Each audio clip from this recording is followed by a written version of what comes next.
Hello, good morning, welcome. I always like to start the talk with a bit of silence. So, like the church, instead of joining me in prayer, will you join me in silence? Except a phone call.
Okay, so we will talk about seeking energy.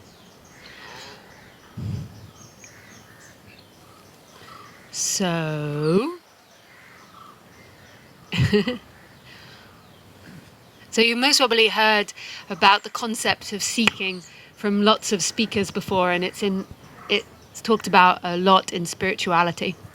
So my first introduction to the concept of seeking was when I was practicing Buddhism, but they phrased it slightly differently. They phrased it in the language of craving. So very specific with their words, and they called it craving. And what craving meant was craving to fulfill yourself in pleasure. So craving to find something that will fulfill you in the sensory system. So whether that be food, chocolate, this is a very good one, almost works, especially if it's milk chocolate from Belgium.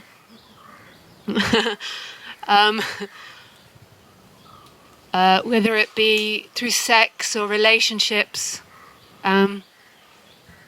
money, all types of different things there are out there. Music, religion, spirituality,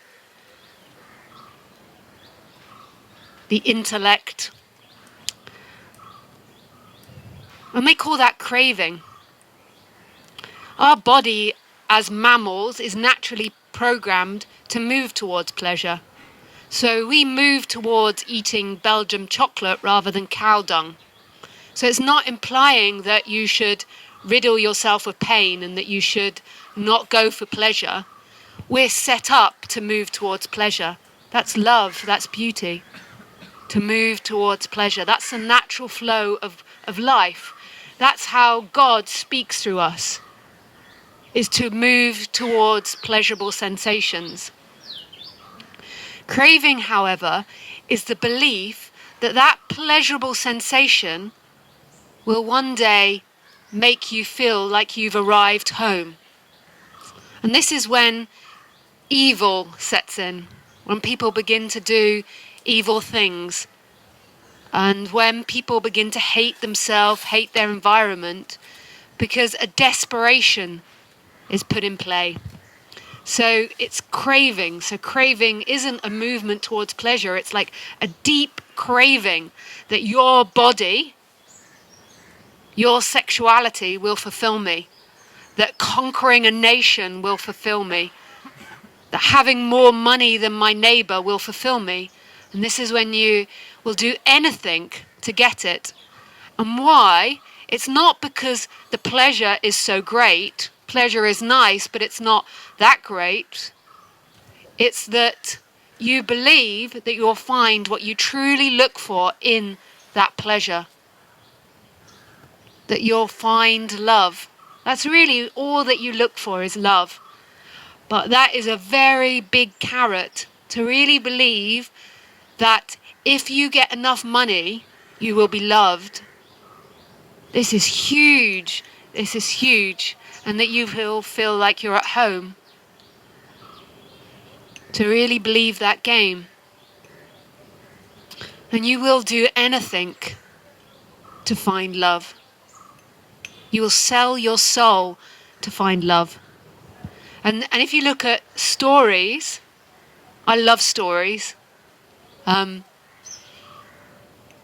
mythology. If you look at stories, a lot of our stories tell us this. So stories are very wise. They're not there for nothing. It's like our ancestors communicating what's happened in the past. And a huge story is about this, is selling our soul to the devil. But we think in the West, because we externalize everything and we make it subject-object, we think the devil is like somebody that lives in the underworld, and we go and we shake their hand and we're like, sign a contract. We're like, here, I will give you this if you give me that. But it's not really somebody you meet. The devil is a part of your being. It's what you do in order to get a pleasure. And we know this. Deep down we know that the devil isn't somebody we meet in the underworld, that it's an internal dynamic that we face. And so the hero's journey always has the moment where the hero or the heroine is offered to work with the devil in order to save the world normally. It's normally an altruistic part that if you sign up with the devil, you will save the world. And he's always, or she is always offered this moment, and there's always this tension. Will they or won't they take it? If they do something bad, like the greater good, if I just sacrifice this, then it will work out for everybody. Like if I save, if I kill you now, I will save 100 people in the future. That's the type of situation the hero is faced with in stories. But it's really an internal dynamic. It's what you will do to get love. And all of us have done it. All of us have made a little pact with the devil. Let me think of one that Lisa has done. I've done so many. It's hard to come to mind right now, most probably. Like a pact that I made with the devil.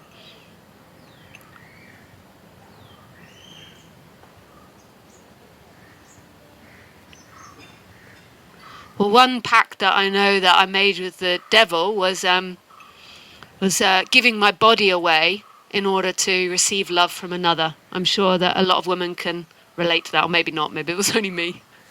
But like giving my body away sexually in order to receive love. That was a strong dynamic. I didn't even know I was playing it when I was younger.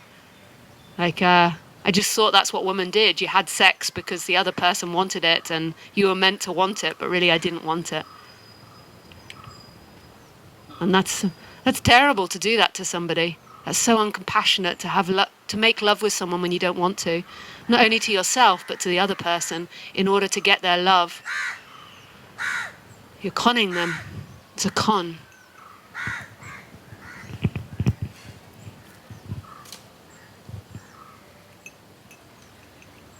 That's a pact with the devil, but it's an internal devil. It doesn't work out, does it? If anybody's ever done that, made love because they wanted the attention of the other, or they wanted the other to be happy, it never works out. You'll end up being violently angry with your partner, because when they don't do something for you that you want, rage will come up. I sold my body to you. But you can't think of it like that. You just begin to form a rage. Like, how dare they? The woman's rage.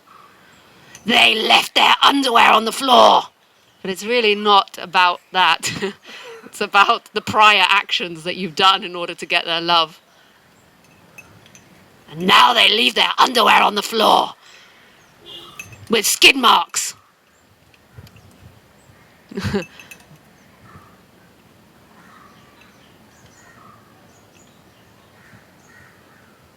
So we see these stories everywhere. We know these stories. They're deeply embedded in our psyche of what it is to sell our soul to the devil. And Craving from Buddhism, defines it so well, just that word in English, craving. Not seeking, craving. It's like a craving to be full. Another image that they have in Buddhism that I liked, and sorry if anyone is a practicing Buddhist if I'm bastardizing or making things up. Sometimes, there's a lot of practice, but sometimes I forget things and my imagination is very vivid. And so I then make it up and I'm not sure, I can't even remember that I've made it up. But I try my best to stick to what the Buddhists tell me, or told me. So another one was an image that they had was hungry ghosts. So this image, they used to have lots of images. So when you went into certain Buddhist temples, you used to see these images on the wall. And we all know these stories. We knew them since birth. It's genetically bred into us. And they had this image of these ghosts, they called them, which had tiny, tiny little mouths. These little tiny mouths and these huge stomachs. These big bellies. And these ghosts were so hungry, but they couldn't eat enough food because their mouth was so small. So tiny little throats, tiny little mouths and huge bellies. And no matter how much they ate, they couldn't fill themselves, and they had to go very slowly because their mouth was so small. And that's just such a beautiful image. And so the Buddhists would say it's different realms, but to me, the way I felt it was like different states of being. Like that was something that you like had during your life. Or certain people, you could see some people were more prone to that. Like they were starving, hungry, but they couldn't fulfill themselves. They couldn't eat enough food.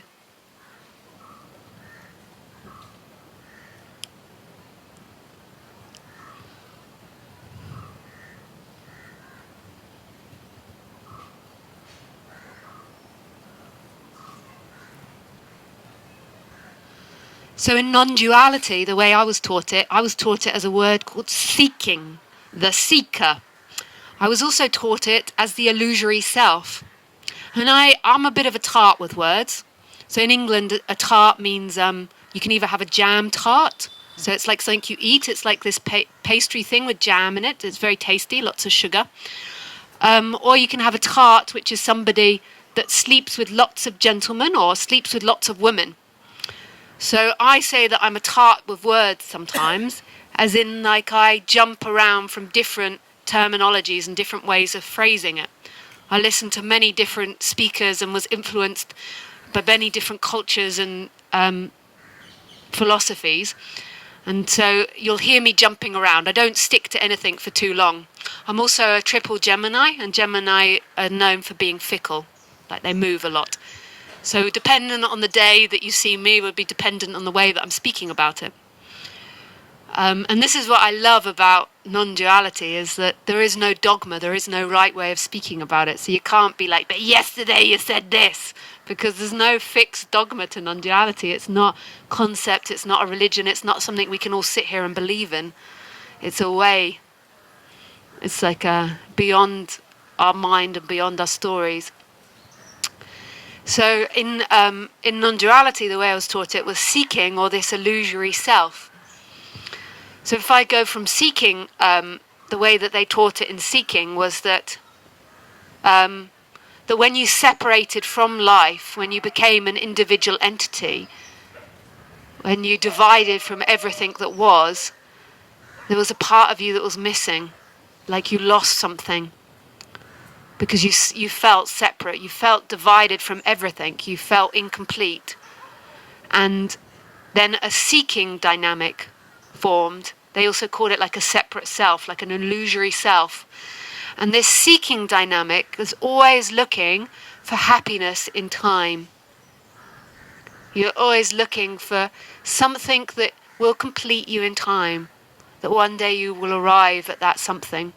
And what it does is it encourages a storyteller in your mind, the story of your life. And if you really examine your thinking mind, a lot of your thinking mind is about completing you in time, or seeking for something in time.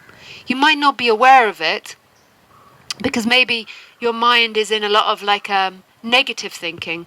But if you really analyze it, you'll realize that there's a part of you that feels incomplete, and you feel that the external world isn't delivering you that thing. So maybe if you went to the coffee shop and they produced a bad coffee for you, or they were rude to you, your mind might get stuck on moaning about them for hours. And what your mind's trying to do is your mind is trying to bring you back to balance, but it's telling you stories of what they've done to you. And what happens internally is their behavior made you feel incomplete, and you're trying to find completion in a version of your story. You're trying to resolve your feeling of incompleteness, your feeling of feeling small to them, or insignificant or unloved. And so you're trying to find a version where you feel good enough, where you feel loved. So it activates a thinking mind. And what we do in the West is we have a very strong thinking mind, a very strong, if we call it like a horizontal mind, thinking in past and future. So if we call this moment the vertical, this moment is a vertical line that's just here right now. And in the West, we encourage this thinking mind that goes into horizontal time that's always in past and future. So your mind is always thinking about what has happened or what is going to happen to you. And you'll notice that you can't think about the now. You can't think about the vertical line of what is. What you can think about is past or future. So time. You can also begin to see that who you think you are is a time-bound entity. And what non-duality points to, and what Buddhism also points to, is who you are is actually the vertical. Who you truly are is this moment, is what's happening. And what you've become convinced you are, which is a lie, which is a waking dream, is a story in time. And these talks and Buddhism and non-duality and most probably all religions are trying to point you back to a truth that's beyond thinking, that's divine. And it's something that every being and everything has as its birthright. It's something you were born with, it's something that you know intuitively, but it's beyond thinking. It's not something you find in time. So Ramesh Balsekar, a teacher I used to go and visit in Mumbai, he always used to say it's every being's birthright. Who you are is every being's birthright. Right. And he used to also say that humans have lost their connection to God by buying into this horizontal timeline, by always believing you are an action, you are something that's happened.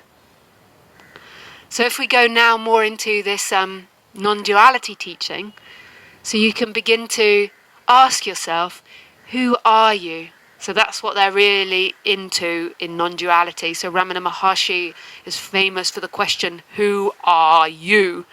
And he developed a whole practice of like meditating on this question of who are you? Like keep asking, who are you? Who are you? So if we go into this, who are you right now? Who are you? Who is sitting here looking at me? So the seeking mind tells you that you're an action. It says, I am something that came before. So maybe a lot of you think that you are somebody that was sitting in a cafe and you walked up the stairs and you sat down in this room and you're sitting listening to me talk. And it might sound very abstract to hear that that's not true. That's not who you are. But this is something that your society, your culture, your thinking, your intellect has taught you, that you are somebody sitting, listening to Lisa. But what if you weren't? What if that wasn't who you are? What if that was an illusion? So if you look at it now, that idea that you were sitting in a cafe and you came up here and you sat down is actually a thought. It's not actually what's happening, it's a thought that comes with a feeling in the body. It's not a reality. So what is the reality right now? Mine's like, well, the reality is that I'm sitting on a cushion and my back is sore. Mine actually isn't, I'm just imagining what you're thinking. After so many years of Buddhist practice, you get used to sitting in the slumped position. The Buddhists they didn't let you sit against the wall. The non-duality people are very lazy. They let you sit against the wall. The Buddhists weren't. But yeah, so maybe you're thinking I'm sitting here and I'm uncomfortable, or I need the toilet, or I'm feeling very sleepy. Whatever it is that you're thinking, you think that person is sitting there. But let's just look at that. So there is thoughts appearing telling you that that's who you are. So that's thoughts. What if you weren't a thought? What if you took out any thought or belief system that you had about yourself? What's left if you took that out? And one's like, let me think about that. What thought could you come up with? Well, I'm white. I'm from the UK. I am a young person or an old person. But isn't that a thought? So we just put that aside. We'll come back to that. There's nothing wrong with thinking. We're not saying that thinking is bad. Thinking is amazing. I love thinking. But if we just put that aside, so what's left if we put that aside? So what about if you say, okay, I'm my body. But how do you know that without thinking? How do you know that you're a body sitting here without thinking? There's something so spectacular that's really beautiful that I'm pointing to. The mind, the thinking might be like, oh God, this is boring. I'm a thought, fuck off. Actually, there's something really special actually happening if you're willing to investigate this. Like it's really like when this is seen, it's really one of those moments where you're like, oh my God. So if we just put aside the thought that you're a body, who is sitting here? And this is non-duality. So what I'm doing now is non-duality. So what non-duality means is not two-ness. So this pointing is pointing to not two-ness. This is how it is known experientially, not intellectually, experientially, that this isn't a divided reality. When this is seen, this really proves, without a doubt, but not intellectually, not as a scientific experiment, something that's known in the heart of being, that this is not a divided reality. So if we go again to this body thing, so if you're sitting here thinking that you're a body looking at me, or your eyes looking at me, how do you know that right now? You know what you might realise is what your mind is doing is your mind is producing an image of you. So if you just let that image go, who is looking at me? So then there's a thought that there is an entity or a soul. So again, that's something you've been taught. That's a thought, so just let that go. Who is looking at me? What else could there be? What else could the mind come up with? I remember when I first did this, I was very fortunate in the Buddhist group that very quickly I met somebody that was really into non-duality in the Buddhist group. I loved the Buddhist group, but I also love non-duality, so I'm happy that I was open to that as well. And I didn't get stuck on Buddhism. And so very quickly I met this gentleman who was into non-duality, and he used to point his finger at me, and he used to go, who is the finger pointing at? And he'd sit there for ages, like pointing his finger, like, if you're in the camera, like. And I would be like, me. It's pointing at me. And I always thought it was stupid, like he was stupid, like it was a stupid exercise. But it's actually really profound if you're willing to explore this. Who is the finger pointing at? Me. I'd be like, me. Who is this me? What can begin to happen is a separation between the thinking mind and the feelings, and there's something else that's experiencing. So in non-duality, they would call it consciousness. In Buddhism, they'd call it consciousness too. And then they would eventually go further than consciousness, and they would say mystery. But we're going to stay with consciousness today.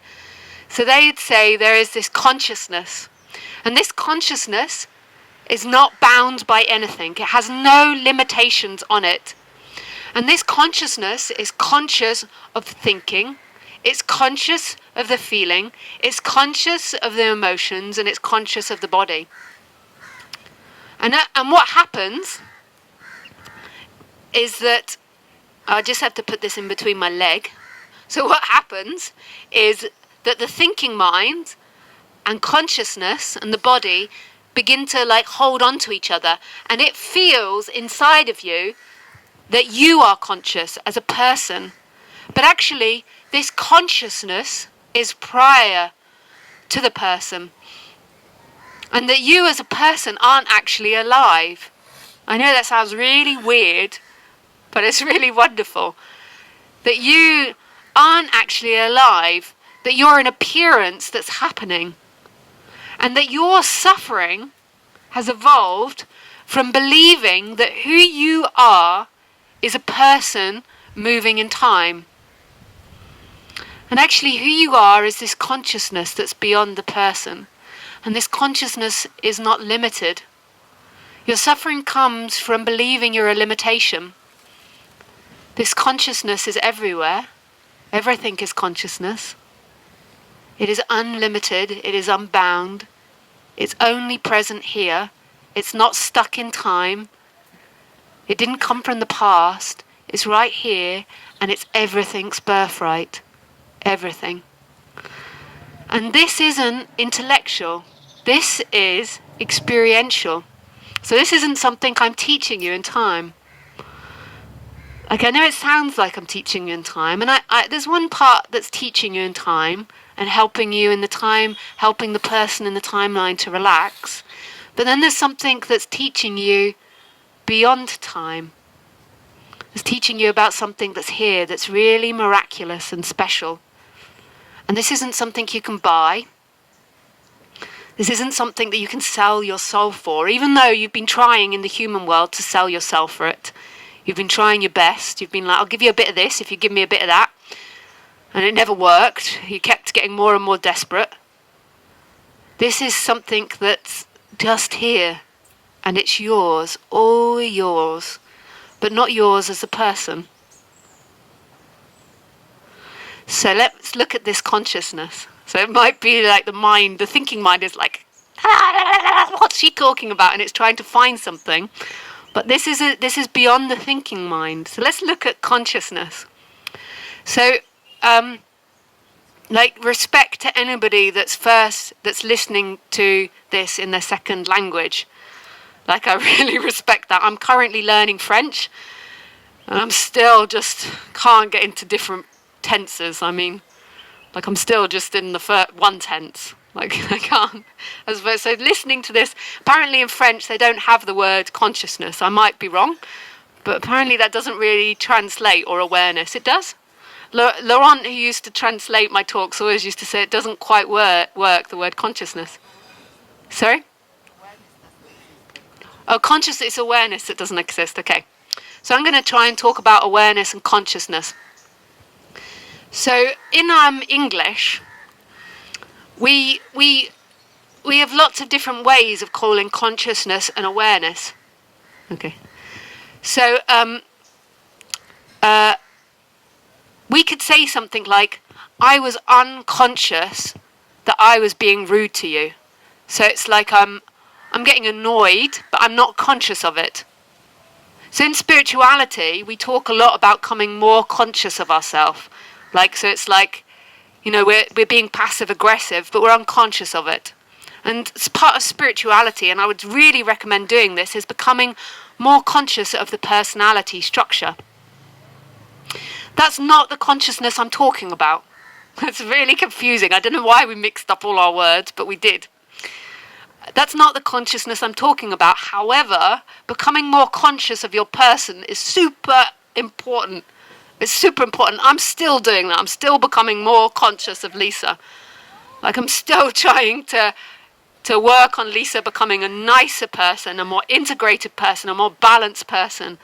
Like, not playing passive-aggressive games or anything like that, trying to be as upfront as she can be and as giving as she can be. And I see that as an endless thing, that we never arrive at becoming a perfect person. Although it's a nice ideal, we never actually arrive at it. And if we do believe we do, that's part of us being unconscious. Like, if we think, okay, I'm going to become a perfect person one day, that's an unconscious dynamic. Because becoming a perfect person is normally about becoming a powerful person. Because if you're perfect, you're always right. If you're imperfect, then you have to admit that you're not always right. So it's normally an unconscious dynamic. And all of us are aspiring, hopefully, to become more integrated and open and expansive and more conscious on the human level. But I'm not using consciousness in that way. There is another thing that we've got, and that is personal awareness. And that's not what I'm talking about either. Now let me just tell you of what I mean by personal awareness. Personal awareness to me is when you move your focus. So personal awareness is when you put your attention on your heartbeat or your breathing. So in Buddhism, they used to recommend practices of doing this. So they used to do this for hours and hours, where you put your personal awareness on the tip of your nose, and then you followed the breath in and down, and then you counted to 1, and then you did it again. 2, and then at 10, you had to start again. But because you'd go into automatic mode, you'd normally end up at 100, and then you're like, oh shit, I forgot. And then you have to go back to 1 again. And the goal is just to do it to 1, and you just stay, really, they called it being present. And this, again, isn't what I'm talking about when I talk about consciousness. But I'm just going to explain this. So we got this personal awareness. Now, this is really healthy to do on the human level, because often what we've done is our personal awareness is too much in the thinking mind, in the third eye. We're too much in thinking about the past and the future. So doing this is very healthy to put our attention in a different place. Another thing that they would recommend is putting your attention in the sole of your feet and imagining like roots going into the ground. Another thing we did was putting attention on the different chakras, getting to know the chakras, putting it in your body, and all of this was super healthy, and I'm so glad I did it all, and I still do it all. I still do these things on the personal awareness level. So we have this personal awareness, which I call the movement of the lens. It's the movement of focus. So if you imagine it like a camera, we're moving the focus of attention. Okay? So we can also move the focus externally, and we can put it on the sound of the crows or the magpies or the birds, the trees. We can put it on a site, or we can put it on another person. And this is the movement of the personal awareness. And that's not consciousness of the big consciousness that I was talking about. The big consciousness is aware and conscious of all of that happening. And it is an effort. So moving your attention is effort. Becoming conscious of the personality structure is effort. It's something you do in the flow of life. It's something that's an action, like picking fruit or going to work. It's an action that you do. But there is something that's conscious of that. There's something that knows all that. So you could call all of that like watching a film. Like, so say if you're in a cinema, you're watching a film. You're watching somebody put the attention on the nose and breathe in. You're watching somebody become more conscious of their personality structure, and the film is moving by. But there's something that knows all of this and is a birthright. When you wake up in the morning, you don't ask to be conscious. Consciousness appears. When you were born as a baby, you didn't ask to be conscious, it appeared. Right now, consciousness is happening without any effort, and it's everywhere and it's everything. So when you're listening to me talk, your personal awareness is focused on the words, your brain is interpreting it, and your personal awareness is focusing on my body, most probably, this body. But consciousness is also conscious of the bamboo screen behind me. It's also conscious of the colours, and it knows it, but it also doesn't know it intellectually. It knows it innocently. It's so innocent, it knows. So right now, there is consciousness of you focusing on me. There's consciousness of the birds. There's consciousness of the colours. There's consciousness of everything, but it's nobody's action. The consciousness knows the person. What's happened is that the consciousness and the person have got so intermeshed that truth has been forgotten and overlaid. And this consciousness is free, and this consciousness is everywhere. This consciousness doesn't end at the edge of your face. This consciousness is in the trees. It's in the sound. The consciousness isn't subject and object. So there isn't a consciousness that's conscious of something. The consciousness is everything. It's your thinking mind that makes it feel the consciousness is happening inside of your head. So right now, your thinking mind says, I end here. And Lisa, there is space, And Lisa begins out there. That's your thinking mind. Your actual experience is that there is consciousness. And this consciousness is instantaneous. There's nothing outside of consciousness. That's the actual experience, and that's what's been forgotten by identification with thinking. Thinking makes it feel like there's time and space, that you are a separate entity that's in relationship to life. And this is what creates seeking and craving and suffering, because you forget the wholeness part of you. You are whole and you're complete right now, as you are. It's divine. It's heavenly. It's overlooked.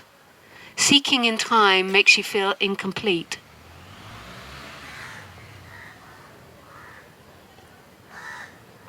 So I'm going to give one more metaphor, one that I like, because I'm into the computers and the AI. I know there's people here that don't like it, but both my parents were computer programmers. My partner is a computer programmer, and all childhood I hated computers.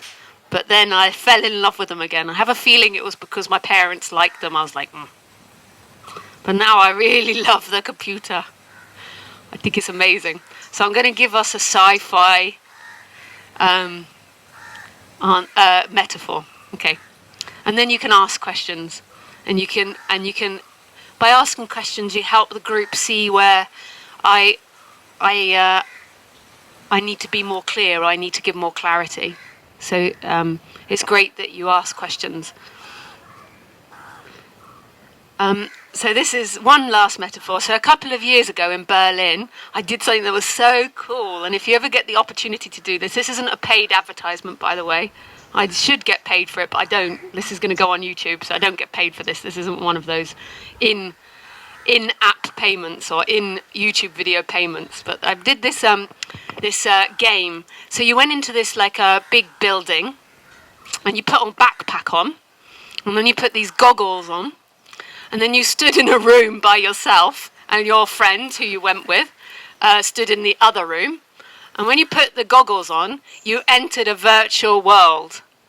And then you had to pick your character. And I get a little bit of motion sickness, so I got sick, and I by accidentally picked a cow. And I ended up being a cow the whole game. If I was more aware, I would have picked a dog. I like dogs, and I feel kindred spirits with the dog but I ended up a cow. So in my virtual world, I was a cow. So Lisa was looking through these goggles, and she was in a dark factory room. But in her world, she was in like the future, and she was on a spaceship being a cow. And her friend picked a fox. So her friend was a fox, and she was a cow with a space suit on, I think, and was in a future reality. And you had to go through this world and fix all the puzzles. Because you had to fix things. And it was so amazing. So it was so intelligent, this game, that I never banged into the wall in my room that I was in. It was programmed with the wall. So it moved me, and it made me feel like I could walk inside this virtual reality. So I was walking around, like you walked around and you moved, and every movement was happening in your virtual world. I was like, and I never had to worry about banging into walls. Lisa didn't have to worry about the walls. It all matched up. The computer made me never walk into a wall. It always made me safe. So what began to happen, at first I was very conscious of the walls. So in my virtual reality, I couldn't see the old room. I couldn't see the factory room I was in.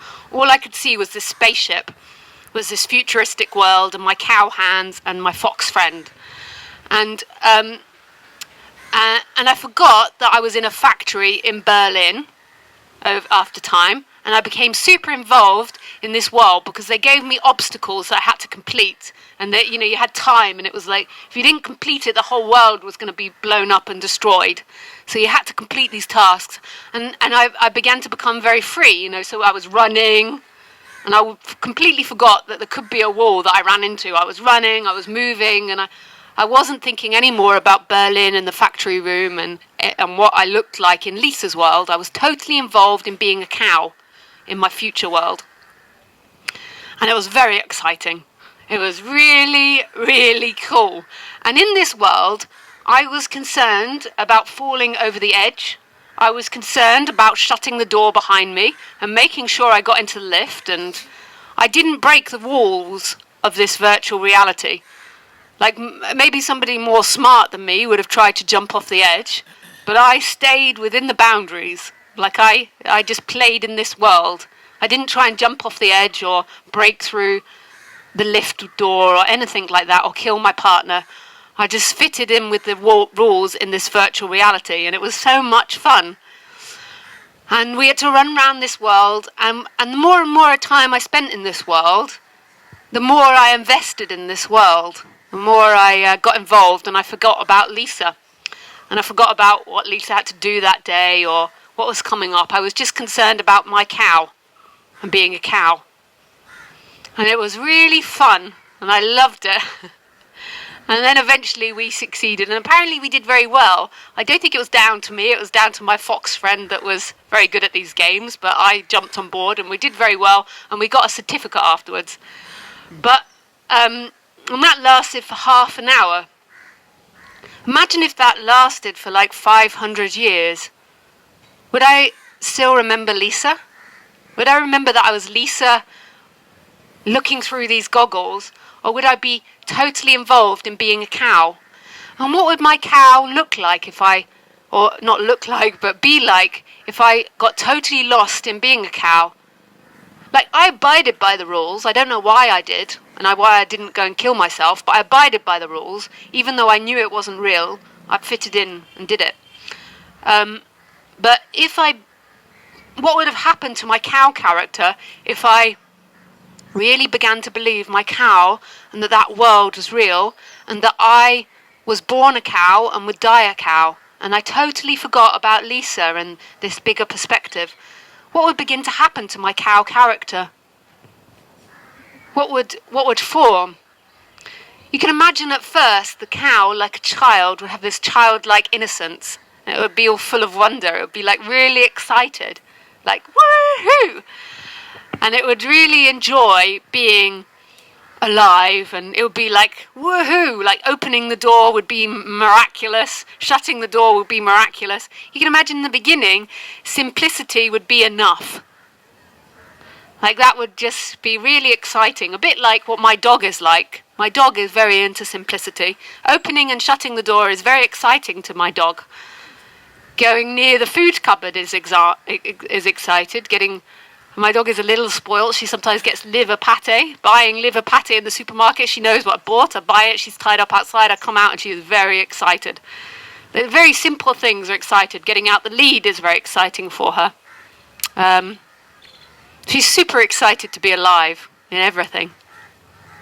So let's go back to my cow character. At first, that's what would happen. But what would happen to my cow character after like 10, 20, 30 years? I suspect what would happen is the cow character would begin to forget that it was Lisa, and it would begin to take the dream very seriously.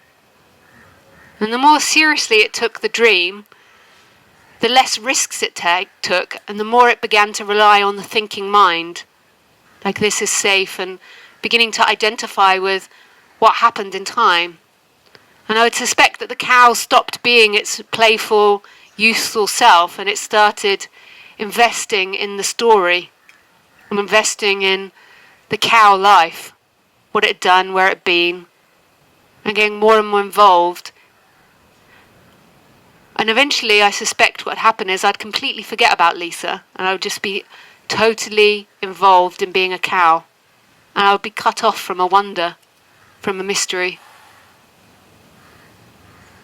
And this is what happens in this life. There is something that's experiencing your character. There is something that's experiencing this, and it's been forgotten. And the best way I can say it is consciousness.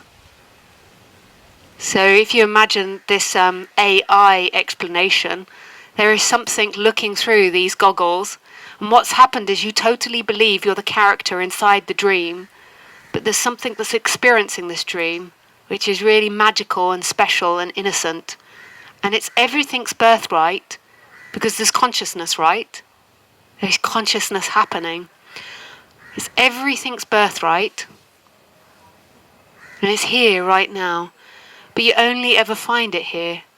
You don't find it in time, and you don't find it in the dream. So my cow character in the virtual reality will never find it in the virtual reality. If I completely forgot myself in that reality, I would only remember it here. I would only wake up here in this moment. I wouldn't wake up in the cow's reality.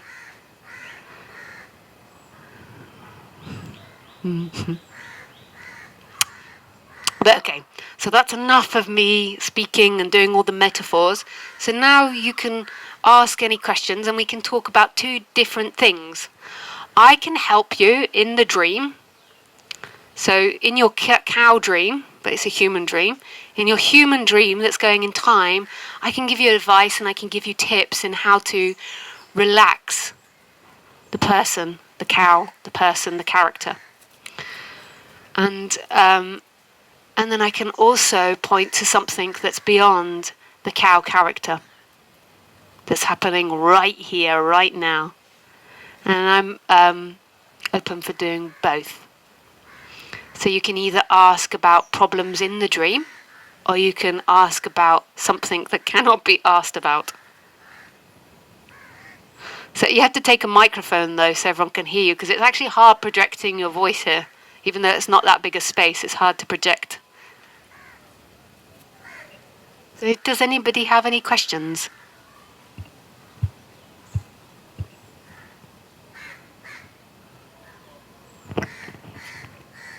We'll just sit and wait and see if anything comes.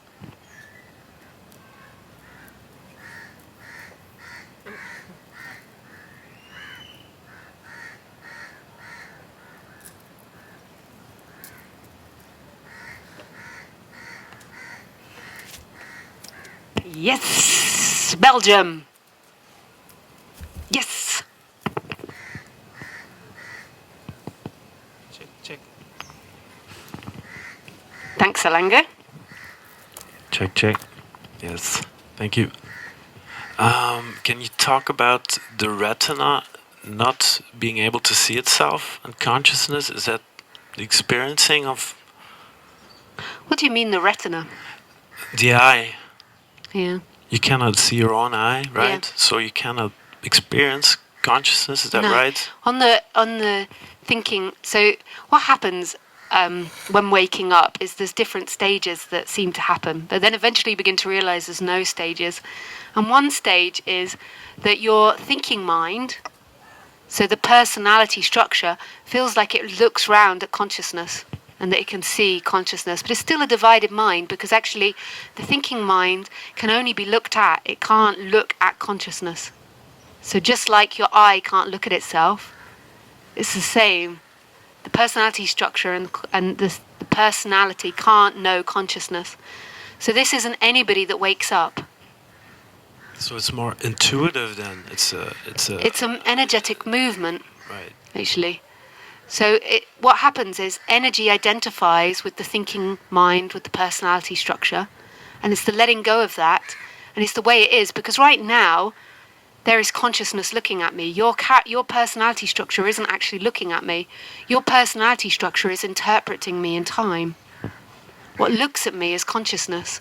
So it's this energetic movement from being this horizontal line, this narrowness, this limitation, to something that's not limited. And that's undescribable, but it's something that's happening now.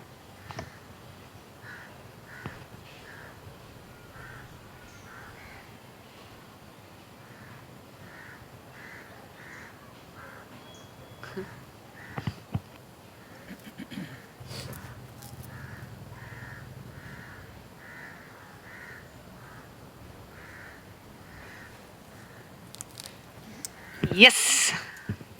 Just 1 second. This is what I do with Khaleesi. Like when you train dogs, I'm not an expert trainer. My dog is aggressive, but she's not aggressive to me, but she doesn't like really other people. But one thing they say is, you positively train them. So I always yes. Every time she does something, I'm like yes, yes, yes, yes.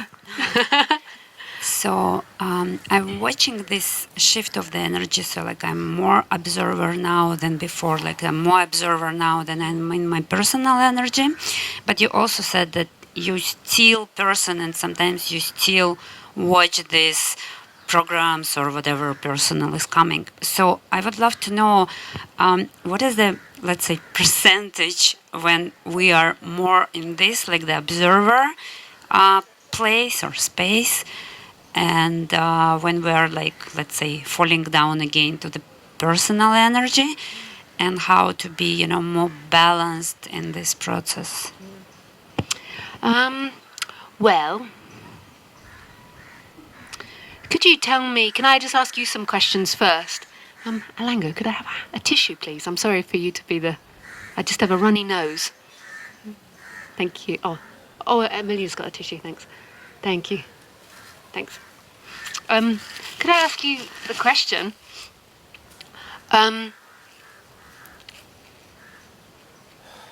Who is it? So, just could you tell me the process? Like, I'm not doing a Ramana, like who is knowing the observer, but how precisely do you know the observer? How is that known, the movement between the observer and the personal? I'm just asking this just so I can guide you better, if you can tell me how that happens. Sure, like just someone give me this technique that like I'm kind of like, watching myself from somewhere there.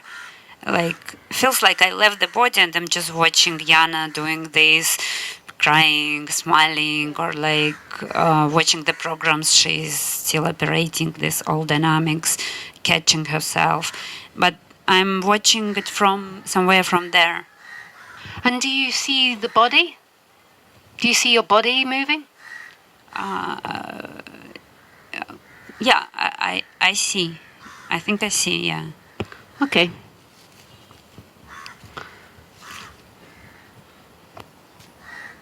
But what do you mean? Like, do you see? Is like you mean like the? Well, sometimes there's so many different things that can happen in waking up.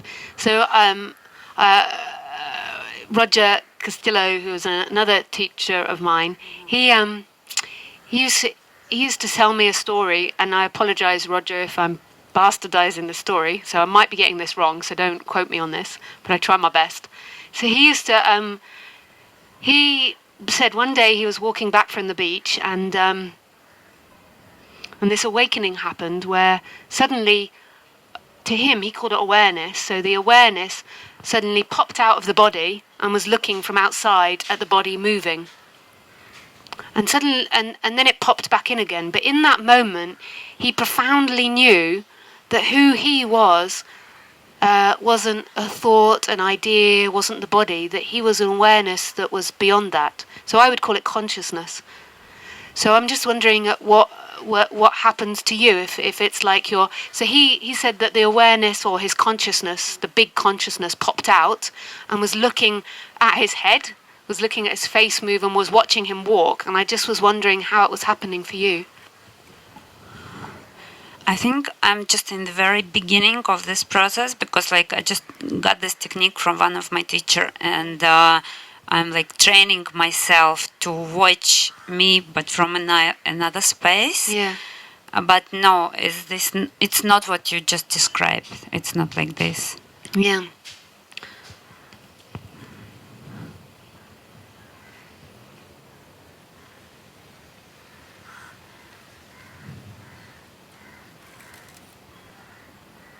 How does it feel doing that? I'm loving it. Oh, that's really lovely. Yeah, I'm loving it. Yeah. So to me, that's a practice, and that's really beautiful. So that's not quite. It's a practice and a process that goes through time. So it's for the person on the horizontal. So it's something that is happening to you. And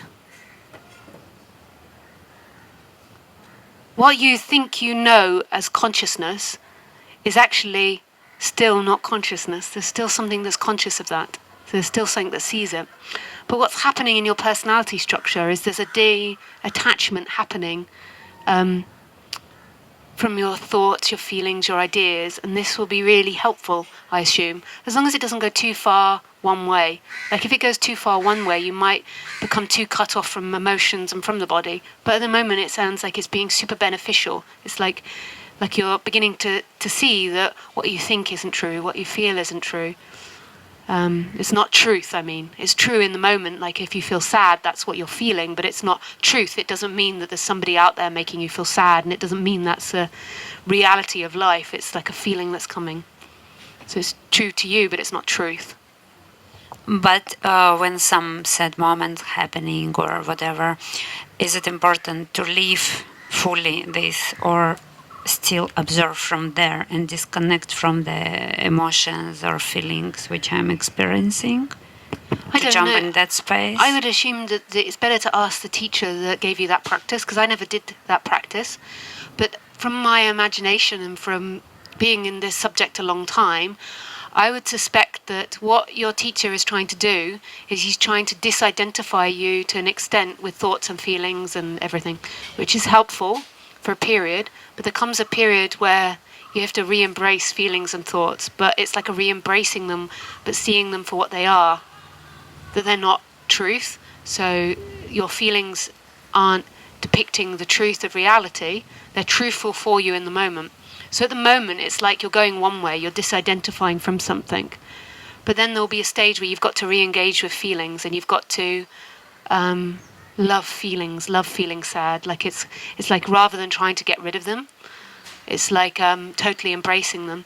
So I would recommend that you speak to the teacher that gave you that, because he'll have a specific, or she'll have a specific process that she'll be taking you through. So I can't. So that's what I'd say on that level.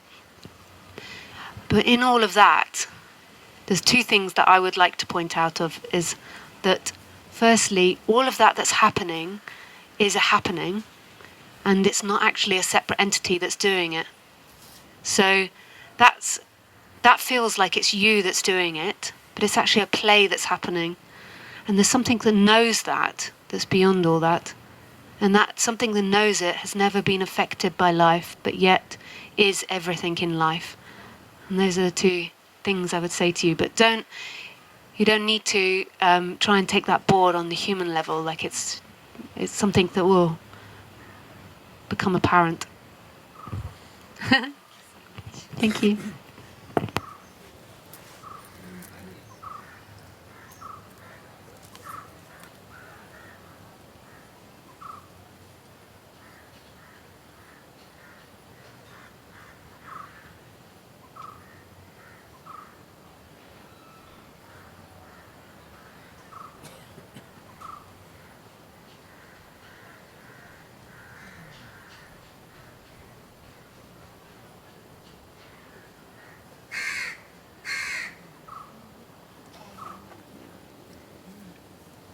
Yes!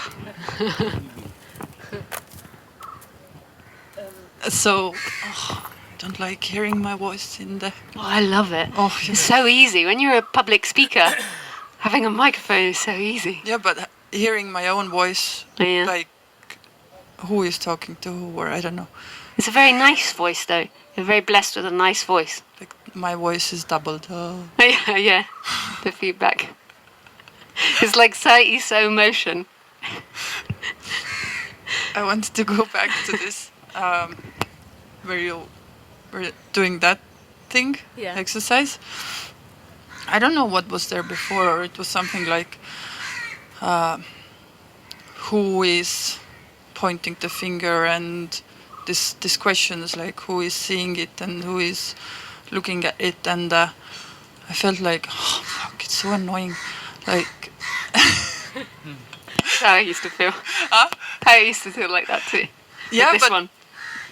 yeah, but I, like when I started asking this, who is doing it and who is seeing it, I'm like Yeah, nobody is doing it, nobody Yeah. is seeing it, and I feel the energy of asking this question and trying to get the answer is so annoying and heavy, and it's like, why do I have to do it, you know? Yeah. You need to write to Ramana You need to put in a message, like a complaint. Ramana, why did you think up this bloody practice? It's pissing me off. I think it's him that it comes to. I don't think it was that they were that into it before in Advaita or the Vedas. I think like with Nisargadatta, I mean, I never did the Who Am I one. I wasn't into that. But I think it was because of all the Buddhist training. I was into, and I didn't really know it. I sort of by accidentally, I did it by accident. Like I never met Nisargadatta Maharaj, but he was the teacher of Ramesh, and Ramesh was the teacher of Roger. And Nisargadatta used to do the I am practice. I am, and I was into that one. But that's. I did it by accident, just like I am, out of excitement. That's what I'm thinking. Like when I was starting asking this question and trying to find the answer, I got to this point that I don't. It's kind of heavy and annoying, and I don't want to do it. I just want to stay, like with beingness. Yeah. So I was actually wondering if I'm ignorant, if I want to stay, and like sleeping, or it's okay to just stay and not ask this question, like who is seeing it?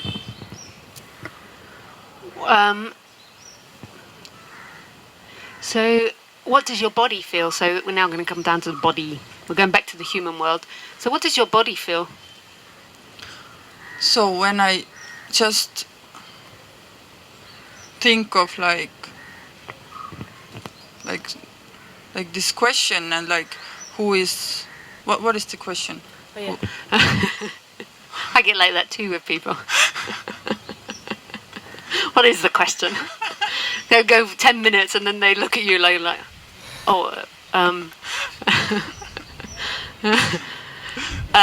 what was the question? The question was, how does your body feel when you think of doing it? So when you think of doing Who Am I, what does it feel like in your body?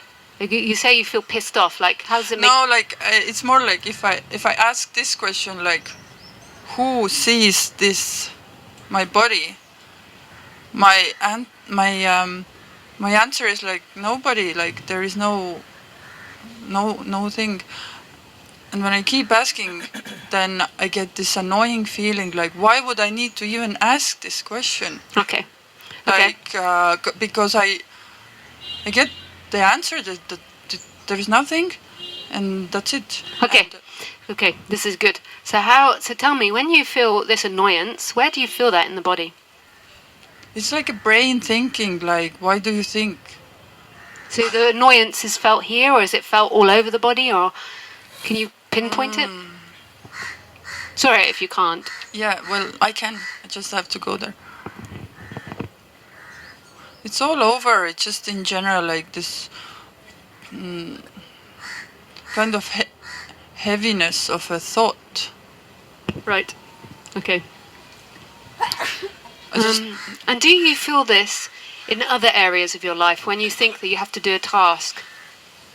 Like When I just like to do it, then I don't. But when I have to do it and I don't want to do it, then yes. Right. So what do you think the logical answer is? Logical? Yeah. Well, it's like resistance to this doing that. Yes. I don't feel like doing it. Yes. So Ramesh Balsekar, he was a very intelligent man. He was the head of the Bank of India. I don't know if that means we should listen to him or not, but he used to say, in every given moment, do exactly what you feel like doing. What does that feel like to you? That's amazing. That's what I want to do. Why don't you do it then? Because you told me this, you were talking, and Yeah. then you were like, do it. Then I tried to do it. I was like, oh, it's annoying. She keeps talking, continue talking about it, asking more questions to ask this. And every time I was like, it's boring. Not boring, but heavy. Yeah. Can you imagine, like when you were like 6, 7 years old and you went to school and that dynamic began? No, I don't remember, but yeah, it's like you have to do things that you don't want to do. Can you remember like so as a child you had this like life and this vibrance and you were playing Yeah. and you followed your no flow. Worries. Yeah. But also as a child when you felt like crying you just sat there and cried. Like I remember when I first went to school, I cried. I did not like school. I made it very known to everyone. And then I remember being taught that I wasn't allowed to cry, the fact that I went to school. So I had to stop crying, and that's the beginning of it. So I went there and I felt this immense pain from having to go to school. And then I had to sit there and not cry and pretend not to cry.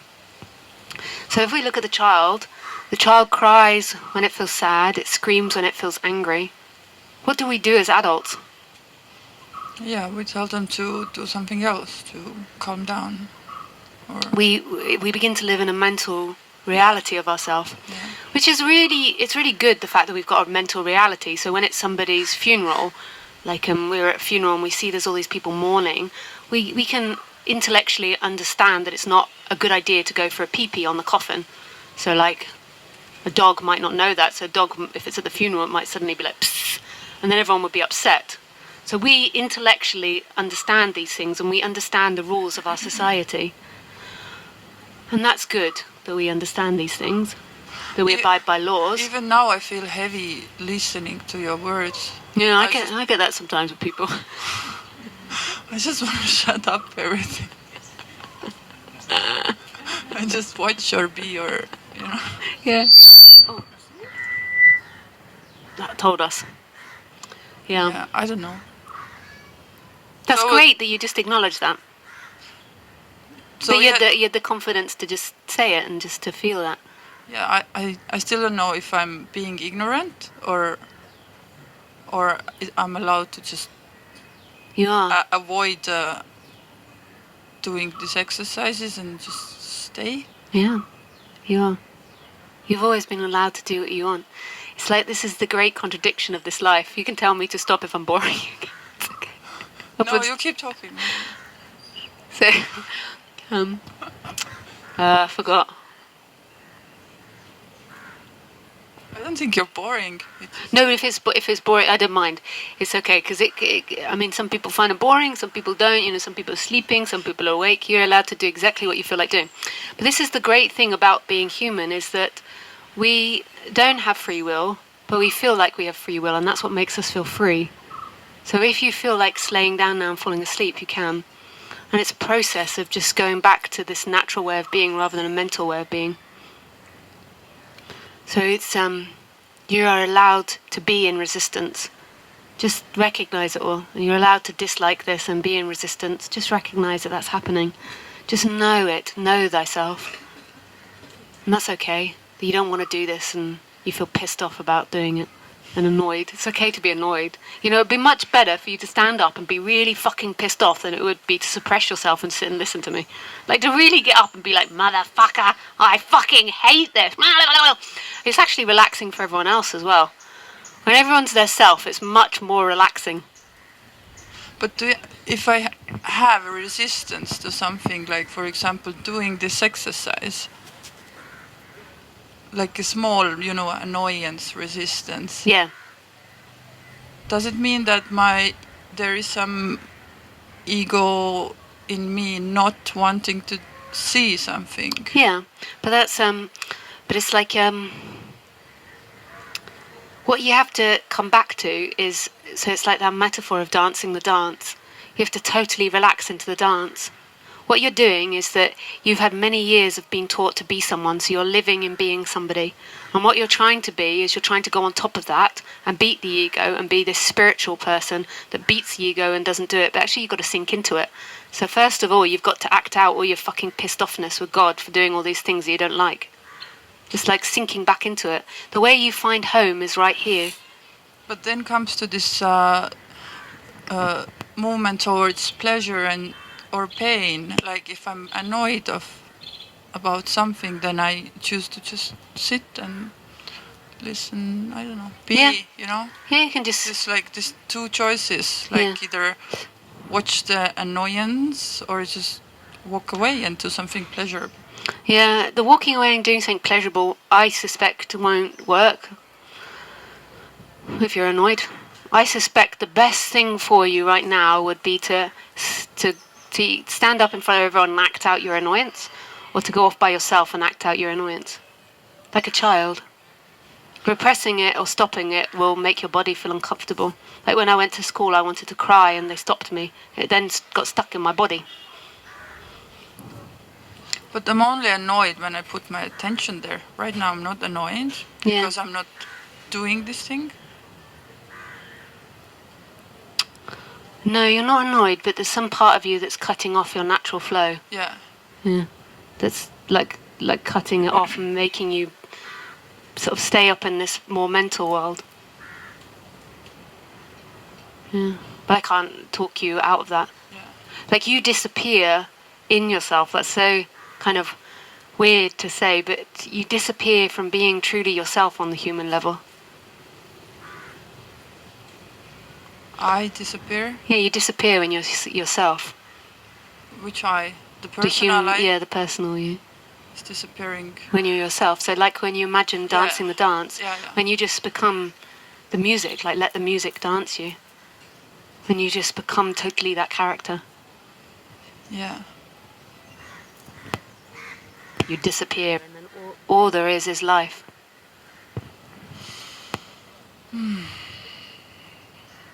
Yeah, dig. That's why I have to act like a banana, because I am a banana. But you know, I'd rather act like somebody sensible that's reading the news, but I'm a banana. I'm 98% banana, 1% dog, 1% human.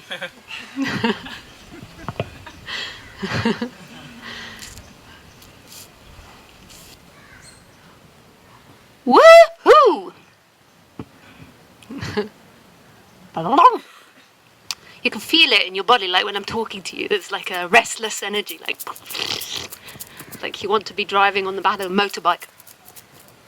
What is this energy? My energy? Yeah, I can feel it, like because we all feel each other. Yeah. And so it feels like your energy is not totally going for yourself. You're not totally in cheerleader of yourself. So the effect that it has on me is like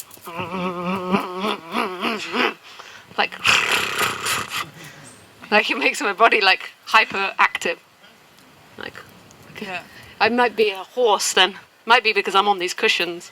It's not a good one to do that to the camera. I'm gonna get banned again. I got banned once because I wore too low a cut top, and the computer thought I was naked. And then I got banned. Just 3 days. Well, they discovered I wasn't naked. I'd had a little something on. Okay, thank you.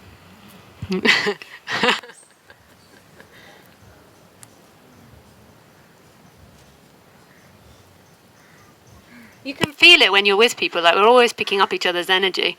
Like you become a different person, the different people you interact with.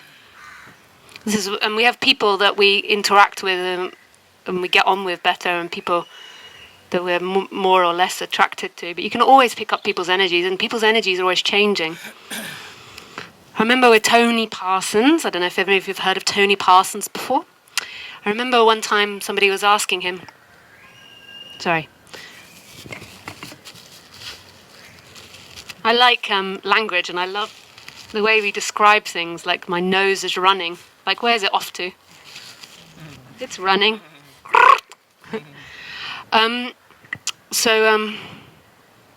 Yeah, Tony Parsons. So one time, someone said to him, so people always like to say, you know, do you still experience this? Do you still experience that? Are you like this? Are you like that? And that's a mind control thing. You want to know what to behave like. That's why you want to know what the teacher behaves like. You're like, do you still experience this? Or do you, it's like a relaxing, like, am I enlightened yet? So nobody gets enlightened, I can assure you. And so somebody said to Tony, do you still experience blame? Because Ramesh was into, there is no blame, there is no guilt. And Tony was like, and they said, so do you still experience blame? And Tony's answer was like, whose blame? And they were like, well, you know, does your body still go like, and he just wouldn't answer it, like, whose blame? Whose blame? Like, and so I think he said this, but it might not be. I always apologise for quoting people because I can't remember if I made it up or dreamt it or it was what they said.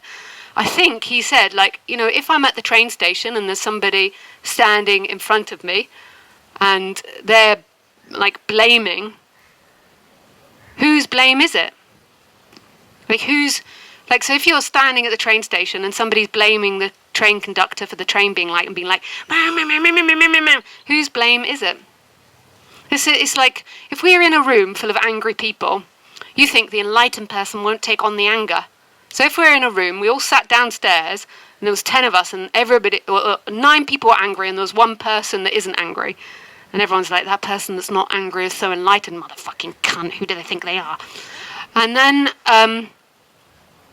then they spend like 24 hours in that room together. Everyone likes to think that everyone would take on the one person that's not angry. But more than likely, it'll be 10 people that arrive out of that room angry. Like, go and try it with your friends. Like, go into a room with 9 angry people in a really good mood and see which one wins. Like, which energy wins? And whose anger is it?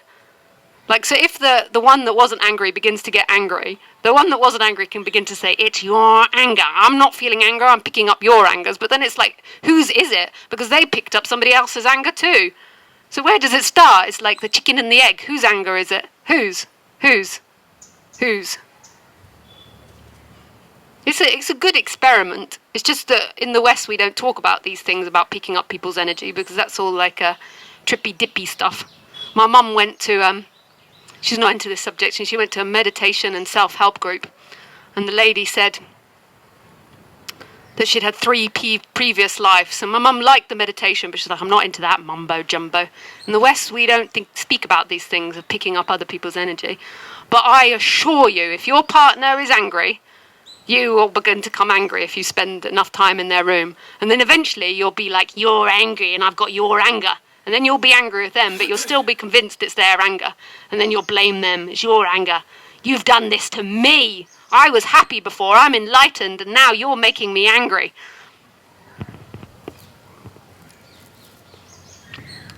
Which is what always happens with me. If you ever see me in any other mood, it's always everybody else's fault. Never mine. I'm stable, and then other people make me unstable. Not the hormones. Other people. Too close to me, their energy. And then I start malfunctioning, having sex with all the young men. And then I say, their energy made me do it. When the tribunal comes and everyone's like, well, we're going to sue her for lots of money, she slept with all the young men. And then I say, it was their energy that made me do it. All that sexual energy they were looking, I couldn't help it. I just started riding the cushions.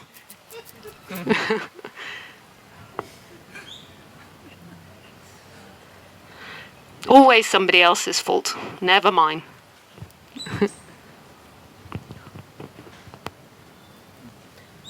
Any more questions? Nice microphone to speak in, you don't have to shout.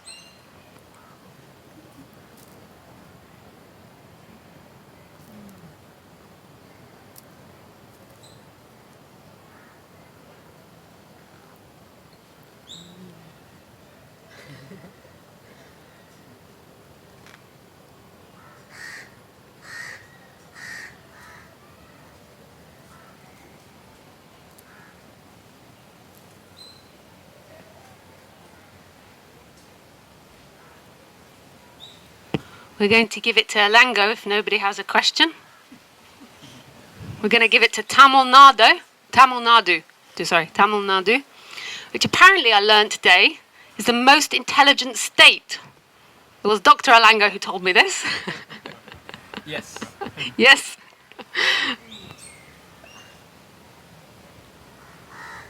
Because they weren't always being invaded, so they could think about things rather than fight. Very interesting.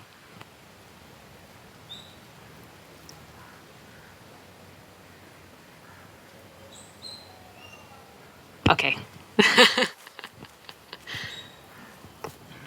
You got 15 minutes. Before I start my question, Yes. thank you. You were talking about the blame, and Tony Parson talking about it, and you talking about it. What's the moral of the story? I couldn't. About the blame. Well, there's nobody to blame. There is But just yeah, blame. Blame happens, yeah. My questioning is, it's not a questioning, it's basically a sort of analyzing what's happening now. Like when you do academics, you do a PhD on, say, I'm doing a PhD on Advaita, non-duality. I'm submitting my thesis to the guide. So I'm trying to analyze what's happening now. Something is experiencing this from here, through this what is experiencing? Is it consciousness? It's actually beyond consciousness. So in Something Buddhism- is there. Yeah. Something. But then there is a drop there, and then there is a feeling that this body and mind is Ilango. That's the personality. So what's actually asking these questions? Which layer? Is it the consciousness or is it the personality? Suppose this is the consciousness and this is the personality. Where is this question coming from? It's coming from life, which is what I was calling consciousness earlier. It's coming from the consciousness Yeah.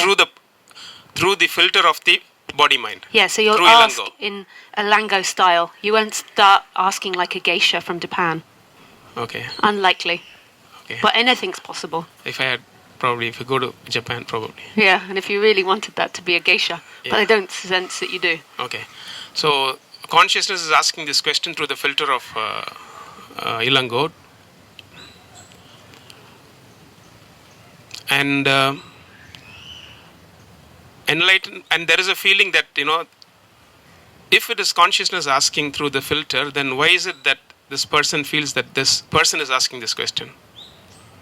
Because that's the thought and the feeling that arises. Just like if blame arises, but it's nobody's.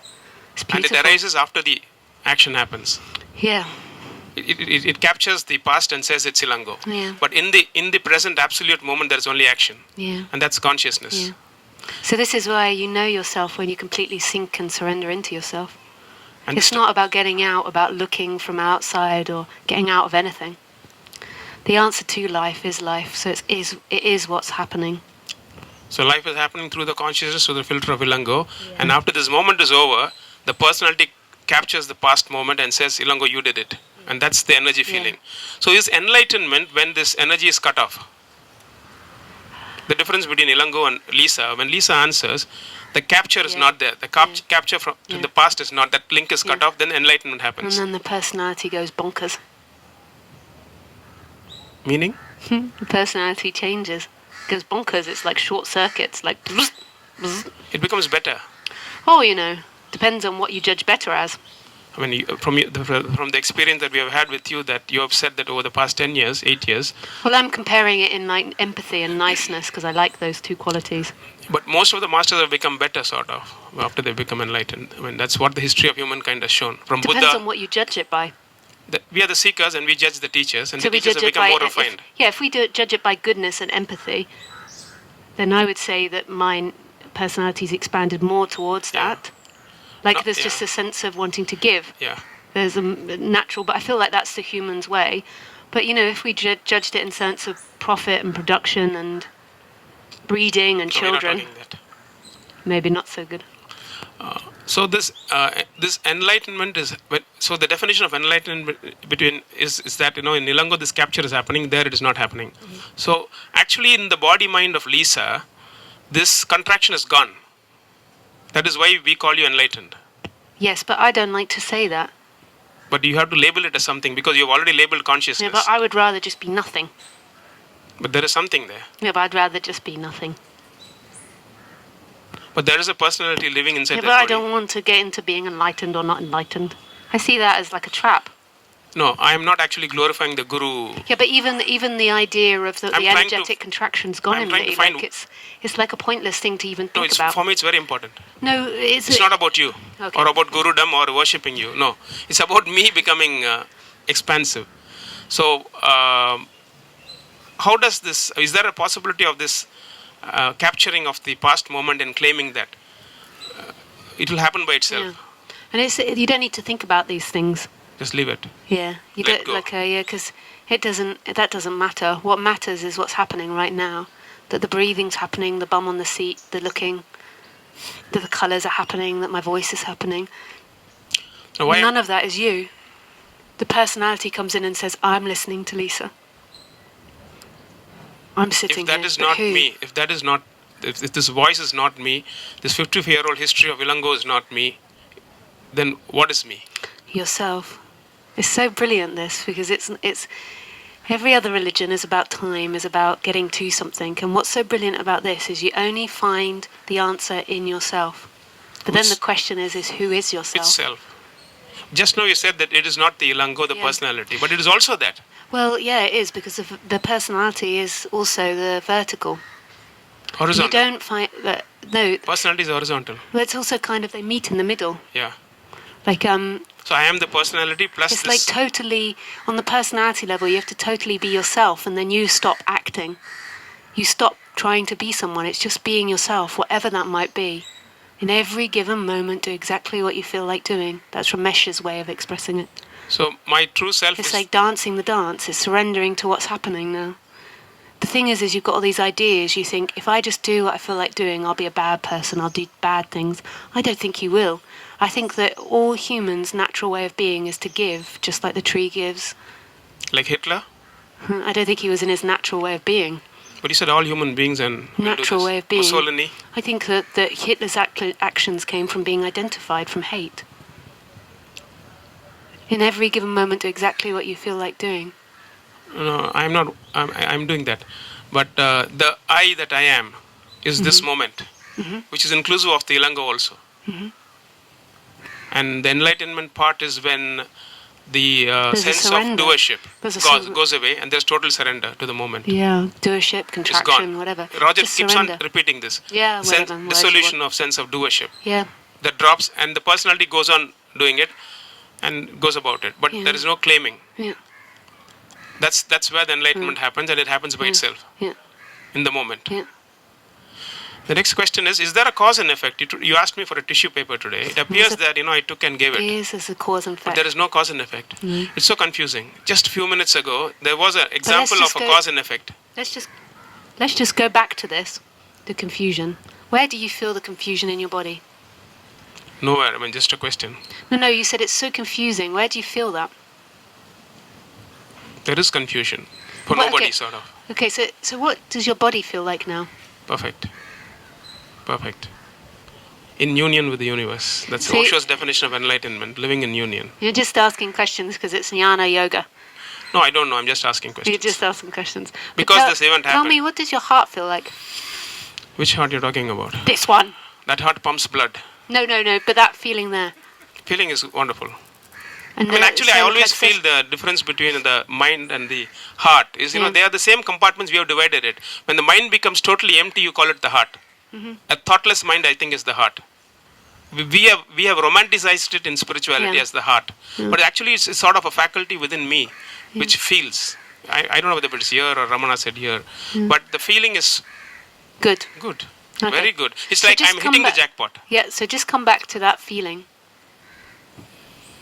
Here we are. Here we are. I am. When you say I am, what happens? Just do it in one word. Alango does this to me. Just in one word, Lisa. Yeah, but I've got No, one word for I've you. got the question No, ready. first I've got to ask you the question. One word.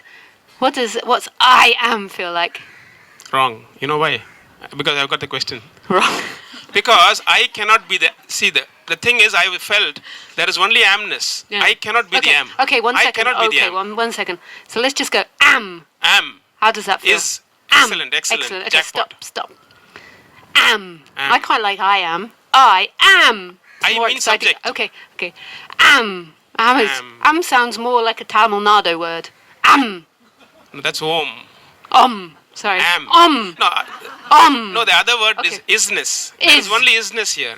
There is no Isness. I cannot be is. Okay, so let's just come back to that. Am. Am. No, Om. you're trying to Okay, I am. out-debate me. Okay, so just back here. Am. Right now. Am. This Right now. Is. Is. Is. So just let that Is. percolate. Let Every the coffee pore. percolate. Every pore of Apparently in Tamil Nadu, they're the best coffee of India. South So if you Indian like, filter coffee. if you like coffee, you go to Tamil Nadu. Okay, just let it percolate. Am. Yeah. Boo, boo, boo, boo, boo, boo. Is it right when I say, like, I'm telling you, I'm presenting my It is- PhD thesis. yeah. So There we is just- no I, there is just the am. Yeah, that is very good. Full marks. Yeah. Thank you. Got it. Yes. You like Khaleesi. Yes. She likes that too. Yes. Yes. We all like yes, actually. So it was Yes. But we're just on this at the moment. We're on yes. am. Am. Am. No, not I am. I am. Am. Just back here. Yes.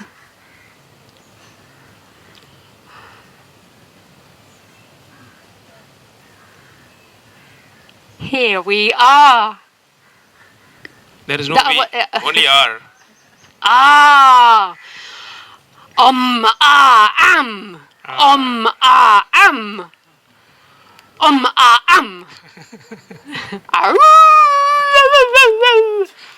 I think Kalesi is watching this.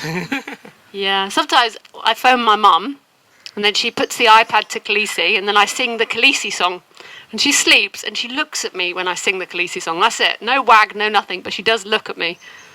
The Khaleesi song goes, I got an E, ooh, a ooh, ooh. And then she sort of, the ear goes, and then she looks towards the camera. E, ooh, a ooh, ooh. And then my mum starts. She starts singing it, so then we get into the Khaleesi song, and Khaleesi's like,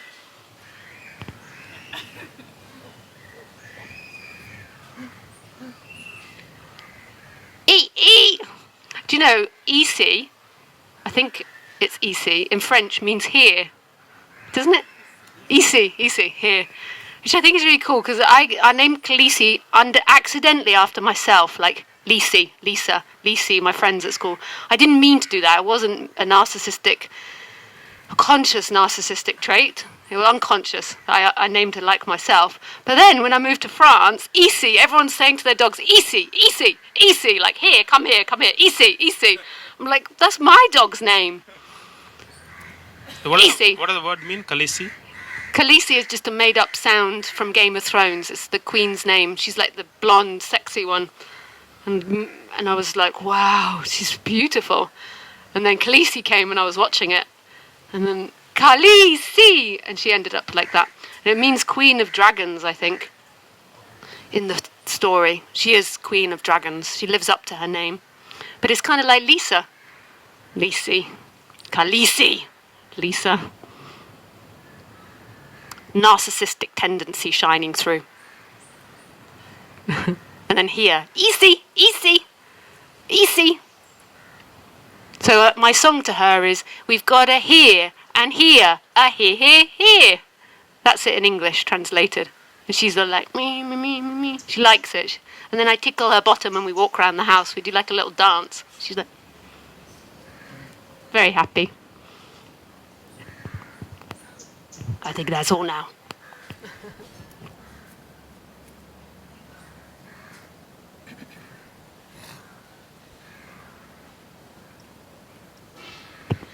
So I think that's all for today. We shall continue tomorrow morning at 11 a.m. this time. I would like to make some announcements to the general public. First announcement is thank you very much, York. And I think you had a friend helping, but I'm not sure who. Micah, thank you. Woohoo! For the sound. That's so easy for me to speak in a microphone. That's really nice. Lisa, can we ask for a